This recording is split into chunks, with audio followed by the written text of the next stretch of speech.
Sur le théâtre des opérations modernes, la suprématie aérienne est un enjeu crucial. Les systèmes de défense aérienne sont devenus des éléments incontournables de la sécurité nationale, protégeant les espaces aériens contre les menaces venant du ciel.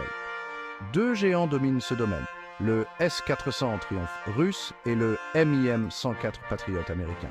Ces systèmes représentent le sommet de la technologie de défense aérienne, chacun avec ses atouts et ses faiblesses. Le S-400, fierté de l'industrie militaire russe, est réputé pour sa portée impressionnante et sa capacité à neutraliser une variété de menaces. De l'autre côté, le Patriot, pilier de nombreux systèmes de défense de l'OTAN, a fait ses preuves au combat et offre une interopérabilité sans égale parmi les alliés. Il ne s'agit pas seulement d'armes, mais de boucliers protecteurs, de garants de la souveraineté nationale et de symboles de puissance technologique. Leur comparaison va au-delà d'une simple analyse technique. Elle met en lumière les réalités géopolitiques et les doctrines militaires divergentes. Bien que contemporains, le S-400 et le Patriot trouvent leurs racines dans la guerre froide. Développé dans les années 1960, le Patriot était la réponse américaine à la menace croissante des missiles balistiques soviétiques. Son objectif initial, intercepter les missiles à courte portée. Le S-400, successeur du S-300 soviétique, a vu le jour dans les années 1990, héritant d'une longue tradition d'expertise en matière de défense aérienne. Conçu pour contrer un éventail de menaces plus large, il reflète la vision russe d'une défense en couches. L'évolution du Patriot a été marquée par des améliorations progressives, chaque nouvelle version augmentant sa portée, sa précision et ses capacités multicibles. Le S-400, quant à lui, a été conçu dès le départ comme un système plus polyvalent et intégré, capable de s'adapter à un large éventail de cibles. La portée d'un système de défense aérienne définit son rayon de protection, un facteur crucial dans les engagements militaires modernes. Le S-400 se distingue par sa portée impressionnante, capable d'engager des cibles jusqu'à 400 km, d'où son nom.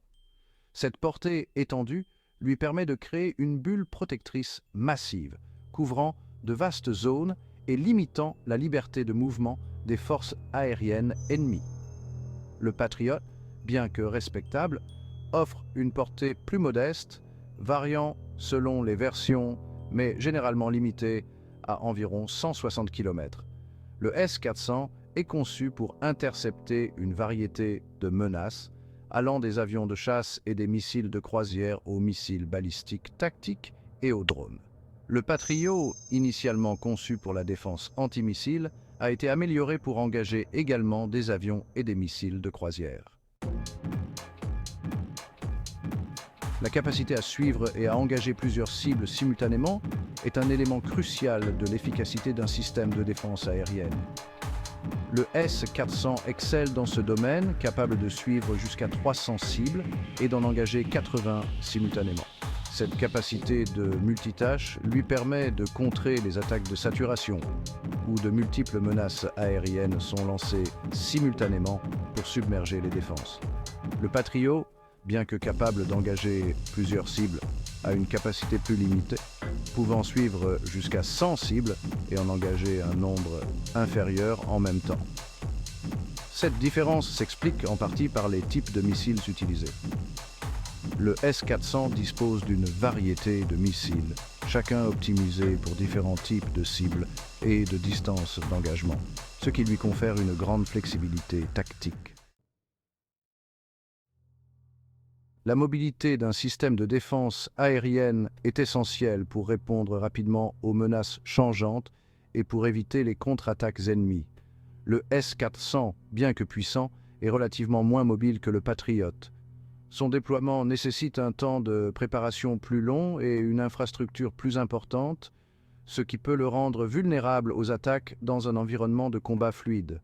Le Patriot, en revanche, est conçu pour une mobilité accrue.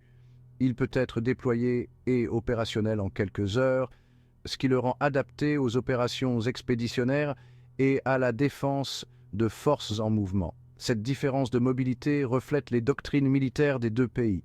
La Russie, avec son vaste territoire, privilégie la défense en profondeur avec des systèmes à longue portée comme le S-400. Les États-Unis, avec leur projection de puissance mondiale, misent sur la flexibilité et la rapidité du déploiement avec des systèmes comme le Patriot, comme Le coût est un facteur déterminant dans l'acquisition de tout système d'armement, et les systèmes de défense aérienne ne font pas exception. Le S-400, bien qu'impressionnant sur le plan technique, est nettement moins cher que le Patriot. Ce facteur de coût a permis à la Russie d'exporter le S-400 vers plusieurs pays, étendant ainsi son influence géopolitique. Le Patriot, en revanche, représente un investissement coûteux, ce qui peut limiter son accessibilité pour certains pays. La compatibilité avec les systèmes de l'OTAN est un autre facteur crucial à prendre en compte. Le Patriot, étant un système américain, est entièrement compatible avec l'infrastructure de commandement et de contrôle de l'OTAN. Le S-400, en revanche, n'est pas compatible avec les systèmes de l'OTAN, ce qui peut poser des problèmes d'interopérabilité pour les pays membres de l'Alliance. Cette différence de compatibilité reflète la fracture géopolitique entre la Russie et l'Occident, chaque camp s'appuyant sur ses propres systèmes et alliances.